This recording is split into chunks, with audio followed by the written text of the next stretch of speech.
Такой вопрос пришел.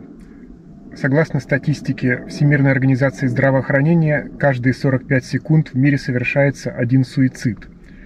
Скажите, пожалуйста, что говорят Веды на тему самоубийства? Веды самоубийство не поощряют. Веды считают самоубийство неправильным поступком, который вызывает негативную карму. Это означает, что человек не справляется с теми задачами, которые ему были даны душе в этом воплощении в материальном мире, и уходит из жизни преждевременно, не выполнив этих задач. Исключение в Ведах составляет такое прекращение жизни, которое совершают люди, которые достигли уже высочайшего духовного уровня и которые готовы полностью к освобождению. Эти люди просто с помощью определенных йогических практик останавливают потоки праны, которые в их теле циркулируют, останавливают все процессы, которые происходят в теле, соединяются сознанием с духовным миром и оставляют тело, переходя, освобождаясь для духовного мира, оказываются в духовном мире.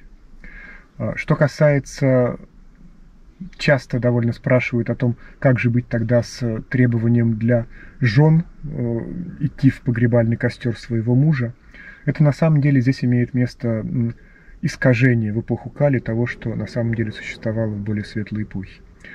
Такое самоубийство в кавычках, самосожжение совершали жены именно вот этих людей, достигших духовного освобождения, которые добровольно йогически уходили из жизни. И что тогда происходило? Когда человек покидает тело, это приравнивалось к тому, что как будто бы он сжигает это тело, как будто бы его тело в этом земном мире сгорает, и душа, которая освобождается от сгоревшего тела, отправляется в духовный мир. Именно этот костер и подразумевался в первую очередь в ситуациях ухода жены следом за мужем. В процессе жизни жена устанавливала такую тесную и близкую связь со своим мужем, что у них как бы была одна судьба на двоих. И когда муж покидал свое тело ради духовного мира, точно таким же образом поступала и жена. Жена отправлялась в духовный мир, покидая тело следом за мужем, то есть сгорая на том же самом костре перехода из материального мира в духовный мир.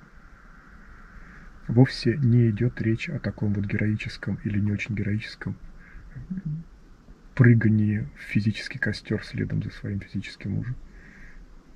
Это уже позднейшее искажение.